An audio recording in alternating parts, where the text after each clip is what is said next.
ওরা এখানে শাহজাহানপুরে আমার এলাকার মানুষের কি প্রয়োজন বাইরে থেকে ওরা কি বুঝবে?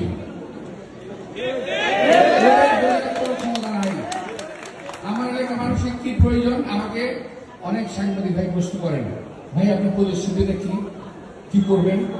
আমি বললাম যে আমার কোনো প্রতিশ্রুতি নাই, আমার যা প্রয়োজন এলাকার মানুষের সেটাই প্রয়োজন, আমার যা দরকার এলাকার মানুষের সেটাই দরকার, সুতরাং সেই কাজগুলি আমি করব।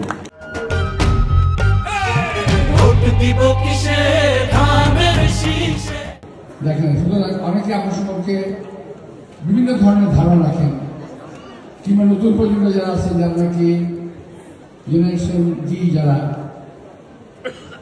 জেএনজি বলা হয় যাদেরকে, তারা তো আমার সম্পর্কে জানেই না আমি কে, কোথেকে আসলাম, কিভাবে গানে আসলাম, কিছুই জানে না তারা। আমার বাঁ দিকে আমার অনেক মা বোনেরা আছেন, ভাইরা আছেন, আমার ডান দিকে আছেন, সামনে আছে অনেক। আমি এই পর্যন্ত যে গোটা বৈঠক করেছি, ভাই বৈঠক, এর মধ্যে সবচেয়ে বড় এবং একটা ভালো বৈঠক হচ্ছে আছে এখানে। আমি অত্যন্ত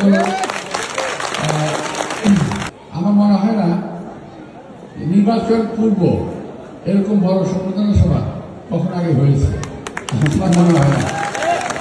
তো যাই হোক, আমি যেটা আপনাদের সামনে আসছি অ্যাকচুয়ালি আপনাদের সামনে বসে আমার কথা বলা, আমার সঙ্গে কথা বলা হলো মার কাছে মা বাড়ি গল্প করা।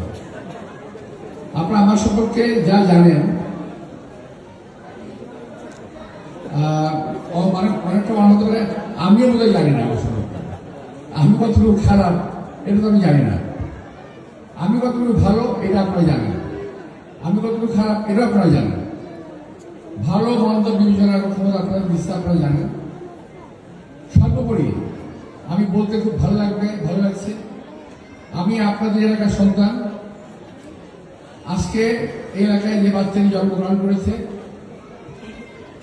সে যদি এলাকায় করা হয়, আমার মতো বয়স আছে, সে যদি বলতে পারে যে আমি এলাকার সন্তান, আপনাদের ভালো লাগবে না?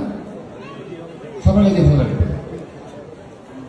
আমার এলাকায় জন্ম, রেলেনের ওই পারে হলো আমার নানার বাড়ি, রেলেনের এই পারে হলো আমার বাবার বাড়ি। আমি এখনো বলি যদি আল্লাহ তাআলা আমাকে ক্ষমতা দেন, যদি আমাকে সুযোগ দেন, আমি যা চেয়েছিলাম তাই হবে ইনশাআল্লাহ। ওখানে যদি কাজ বড় থাকে সেটা থাকবে না। এক্ষেত্রে আমি আপনাদের পূর্ণ সহযোগিতা চাইব।